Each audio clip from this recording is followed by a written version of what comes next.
sabi dito si Tito Sen, pero kukulangin. Medyo mahaba to, guys. Ito, guys. Ito. Pakinggan natin, Mabs, to. May bago, guys. Nakita nyo na ba to? Ay, wait lang. Biro nyo. May bagong nakatanggap, mga kabsat. Mga senador. Oo, guys. Mga senador nakatanggap ng confidential fund ni Vice President Sara. No? Sino kaya to? Sige nga. Representative Paulo Ortega. Again, we have the same basis po, no? Pero itong mga nasabit po ng mga bagong pangalan, parang bagong lineup. Literal roster po ng lineup at kapangalan po ng ating mga senador. Mga kapangalan ng mga senador. Sino ba yung mga yan? Lapid, meron pong Escudero, meron pong... may Lapid, may Escudero. Revilla. Meron pong Ontiveros. At meron pong Revilla. At sa kaapelyedo naman po ng congressman, meron din pong Solon. So makikita po natin as submitted to the Committee on Good Government na itong mga pangalan na po na to ay na-verify po at ganun pa rin po ang sitwasyon. Wala pong records from the PSA, wala pong marriage, wala pong death, saka wala pong birth certificate. Again, anak naman ng kamuting mga senador. Kapangalan lang, guys, ha? Beneficiary. Ito, guys, tingnan natin. Anong sabi sa news? UNTV. Tingnan natin. Creamier, yummier. Go. Never let anything limit what you can do. Lori, you but more. Rosalie, sino itong mga umano'y bogus beneficiary? Bogus, mga peke, di ba? Naku po, wala nang katapusan, di ba? Merong grocery, di ba? Halo-halo na. Ngayon, mga kapangalan na ng mga senador. Agoy! Ang confidential funds ni VP Sara, kabilang ba ito sa ipipresenta ng House Prosecution Panel sa impeachment trial? Aga inaasahang kasama sa ilalatag. Naku po, ilalatag doon sa Senado. Bakit? Sino yung Escuderong yan? Sino yung Revillang yan? Sino yung Lapid na yan? Sino yung Hontiveros? Putragis, kinumpleto pa. Tulog-olong, Dapat nilagay nyo. De La Rosa. Go. Mga ganun na pangalan. Mga kaalyado nyo. Beneficiary nyo. Putragis. House Prosecution Panel sa napipintong impeachment trial, yung mga sinasabing bogus beneficiaries. Ano mga bogus? Tapos ganyan ang gusto nyo magiging next president? Agoy! Buti na lang, pinakita yung totoong kulay niya. Ngayon pa lang. Ng confidential funds ni Vice President Sara Duterte. Ang mga ito ay partikular na nakapaloob sa Article 2 ng impeachment complaint laban kay Vice President Duterte. Partikular na yung umani pagsira sa tiwala ng publiko at graft and corruption dahil sa umani. Sabi nila, hindi, paninira lang yan, pamumulitika. Putragis, yung mga pangalan na yan, kayo ang nagbigay. Diba? Binigay, pinacheck nyo yan sa COA. Diba? Kayo ang nagbigay ng mga listahan ng mga recipient nyo. Kayo ang nagbigay ng mga pangalan ng mga binigyan nyo. Tapos, sasabihin nyo, kayo rin naman ang gumawa ng ebidensya, gawa-gawang ebidensya nyo. Ngayon, pinagtatawanan kayo kasi halatado kayo masyado. Tapos, hindi mo kaya ipaliwanag. Kahit isa, wala ka nga pinaliwanag. No? Number 1 dyan, si Mary Grace Piatos, never mong pinexplain. Wala ka magagawa. Pagdating sa impeachment, kailangan mo i-explain yan. At hindi lang yun. Pagdating sa impeachment, bubungkalin lahat ng mga bank accounts mo. Ilan yon? 41 yata yun, bank accounts. 41 ba na pinakita ni Trillanes? Isa lang doon, mapatunayan, game over ka. Sige, tuloy. Ipaglustay at maling paggamit ng confidential funds ng Office of the Vice President at ng Department of Education. Ayan,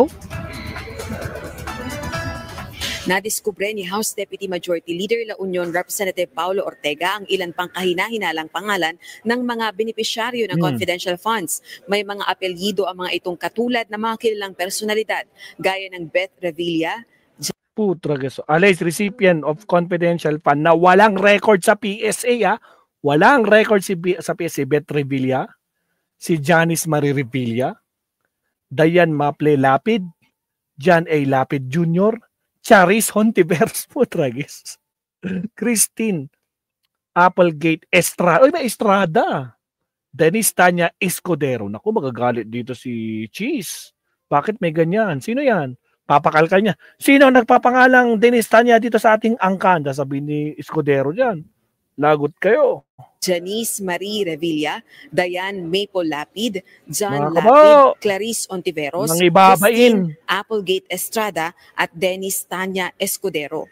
Bukod dito, may ilan pang recipient na ang apelido ay kapangalan naman ng isang cafe restaurant at ng isang Pagkatapos ng Mary Grace, meron pa bang ibang cafe restaurant naman? Presisa. At gaya ng mga naunang pangalan na pinaghihinala ang bogus recipients ng confidential funds, ay wala ring record ang mga ito sa Philippine Statistics Authority o PSA. Giit ni Congressman Ortega, kung walang maipapakitang ebidensya na tunay ang mga ito o tunay ang mga taong ito, ay ito na mismo yung matibay na ebidensya laban kay VP Sara sa impeachment trial nito. Pinapatagal mamomroblema sila. Kailangan may palabas silang ganyang klaseng tao. Kailangan pag bagong panganak, pangalanan nyo ng ganyan. Beneficiary yung mga babies. No? Palabasin nyo yung mga pangalan. Mary Chris Piatos, pangalanan yung ganyan. Di ba? Tragis ka. Naka po, yan. Bito nyo. Kayo ang nag-submit ng mga resibo. Dinoble check lang. Yung dinoble check yung mga resibong yon, hindi nag-appear doon sa PSA. Walang ganong record na pangalan. So meaning, pinaglolo ko nyo ang mga Pilipino. Kayo naman mga garapatang DDS, nagpapakatanga kayo. Pare-parehas kayo, kasama kayo, nagbabayad kayo ng tax, ginagago kayo. Tragis. Sige, tuloy. Aga matatandaan natin na dati nang tumanggi si Vice President Duterte na ipaliwanag yung mga sinasabing bogus recipients ng kanyang confidential funds at iginiit na hindi... Kung di tameme, mag-walk out kasi hindi niya kayang sagutin, di ba? O ayaw manumpa.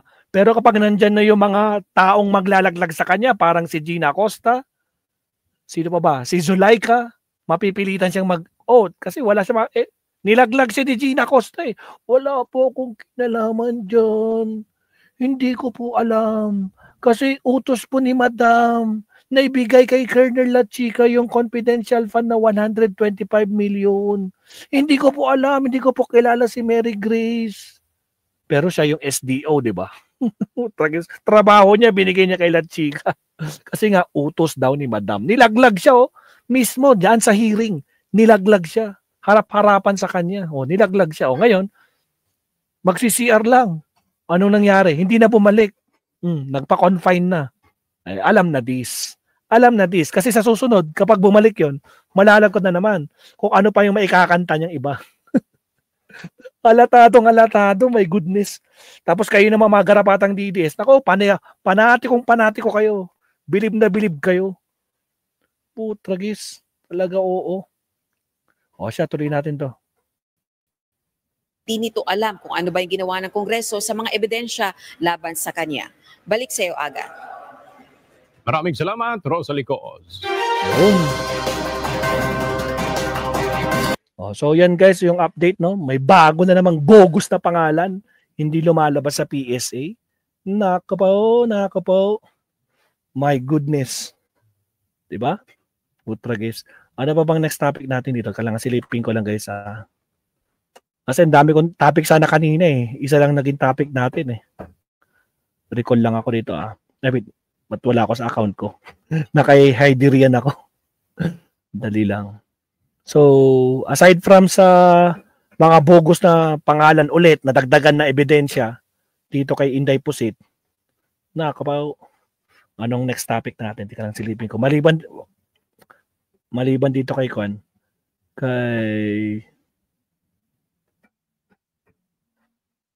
asa na yun? Just in, boom.